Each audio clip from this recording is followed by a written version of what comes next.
Assalamualaikum warahmatullahi wabarakatuh. Perkenalkan, nama saya Farhan Yusuf Darmawan, NIM 120218241. Di sini saya akan menjelaskan tentang Hadoop ekosistem dan real case dari implementasi di industri.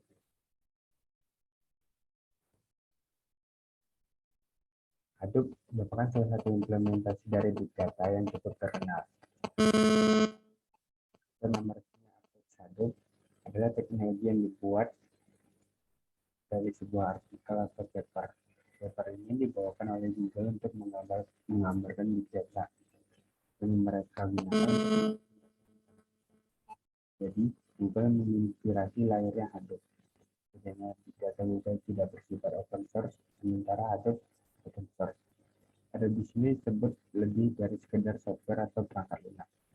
Hadoop adalah sekumpulan software yang saling bekerja sama untuk mengolah data. Jadi sebenarnya Hadoop adalah sebuah ekosistem yang terdiri dari software yang bekerja sama. Saya pribadi membagi ekosistem menjadi beberapa bagian. Yang pertama, inti atau core dari Hadoop yang merupakan software utama yang menjadi dasar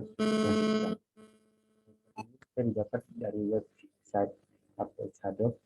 Jadi Hadoop ini terdiri dari beberapa bagian, yaitu Hadoop Distributed File System dan MapReduce. HDFS adalah tempat data-data dan file disimpan.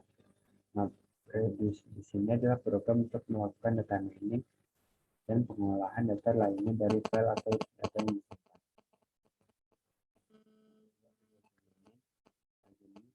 Bisa dikatakan oleh api untuk menjalankan MapReduce. Bagian ini mempermudah bagian untuk menjalankan MapReduce. Dengan demikian akan menjadi lebih mudah dan membuat penjelasan dari database NoSQL.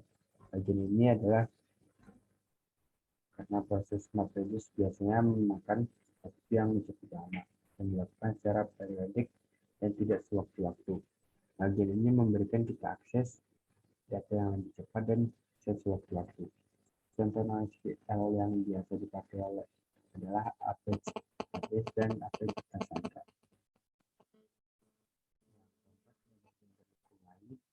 Bagian ini pada umumnya adalah pendukung operasional Hadoop. Contohnya adalah Apache Zookeeper yang berfungsi untuk mengatur distribusi data dan pemrosesan data. Zookeeper dipakai oleh Apache Hades. Apache Bloom berfungsi untuk mengatur input ke dalam Hadoop dari sumber data yang bersifat streaming, misalnya dari Twitter. Ada banyak software pendukung Hadoop ini. Selanjutnya ada sejarah Hadoop. Pembuatan Hadoop adalah sebuah inspirasi setelah terbitnya paper Google File System pada tahun 2000. Dan pada tahun 2005, Doug Cutting dan Mike Gavela menciptakan Hadoop saat bekerja pada perusahaannya Hadoop. Perbedaan dari big data yang dimiliki Google dan Hadoop terlihat dari sifatnya closed dan open source. Hadoop adalah integrasi yang didapatkan dari mainan gaji kecil berwarna kuning milik anak tertentu. Versi terakhir Hadoop yang dirilis pada Maret 2017 adalah Hadoop Apache 2.8.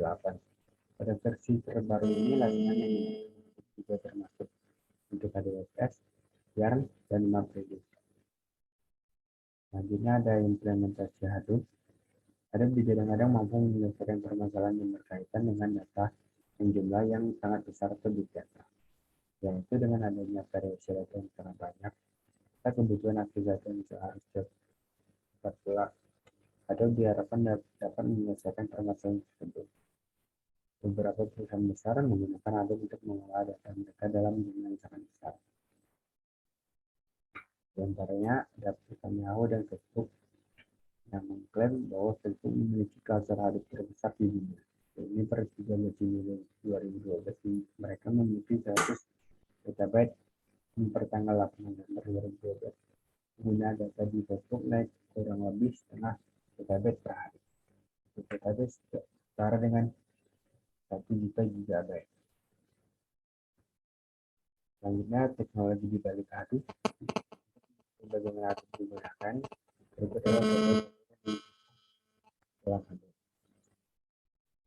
pertama ada core Hadoop.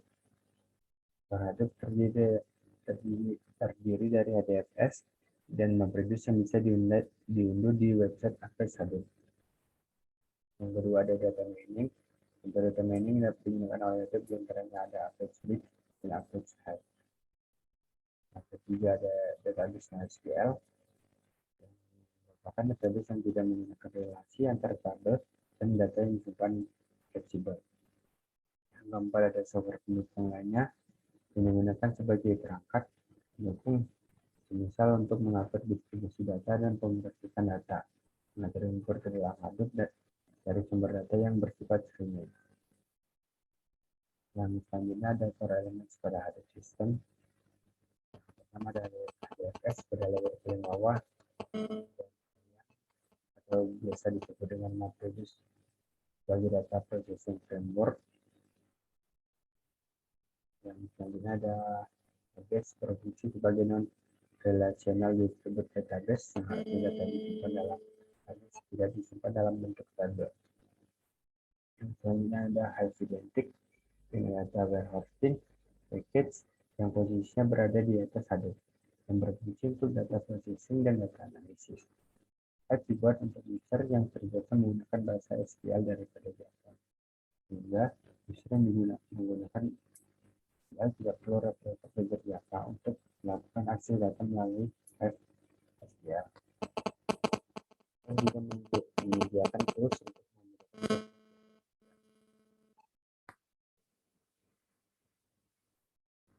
Selanjutnya ada Peak Description yang merupakan platform untuk melakukan processing dan analisis data set yang besar.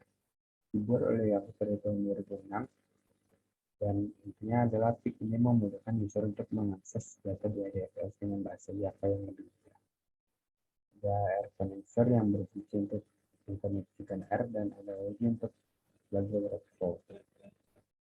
Dan Mahod sendiri diambil dari bahasa Hindi yang artinya gajah dan bertujuan untuk membangun environment yang bisa digunakan untuk membuat aplikasi. Ada Zookeeper sebagai koordinator dan Chromecode berfungsi sebagai data exchange untuk filter data dan akses ke data. Dan Ambari sekian presentasi dari saya. Tidak kurangnya mohon maaf. Assalamualaikum warahmatullahi wabarakatuh.